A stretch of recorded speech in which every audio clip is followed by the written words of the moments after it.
नमस्कार अमरावती। अमरावती जिल्ह्यातील अंजनगाव-सुर्जी येथे शेती अवजारे चोरी करणाऱ्या टोळीचा पोलिसांनी पर्दाफाश केला आहे। या कारवाईत आरोपीस अटक करण्यात आली असून दुसरा आरोपी फरार आहेत। विशाल चिकटे यांनी दिलेल्या तक्रारीनुसार त्यांच्या शेतातील लोखंडी नांगर चोरीला गेला होता। या प्रकरणी पोलिसांनी भारतीय न्याय संहितेच्या कलम 303(2) अन्वये गुन्हा दाखल केला होता। अंजनगाव-सुर्जी पोलीस निरीक्षक सूरज बोंडे यांच्या मार्गदर्शनात डीबी पोलीस पथकाने तांत्रिक तपास करीत आरोपी प्रशांत इंगोले याला ताब्यात घेतले। आरोपीकडून सुमारे 4,50,000 रुपये किमतीचा मुद्देमाल जप्त केला।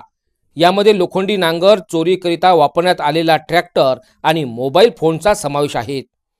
चौकशी दरम्यान प्रशांतने त्याचा साथीदार धीरज गिरी याच्या साथीने संबंधित गुन्ह्यातील लोखंडी नांगर चोरी केल्याची कबुली दिली। धीरज गिरी याच्या शोधात आता पोलीस लागले आहेत।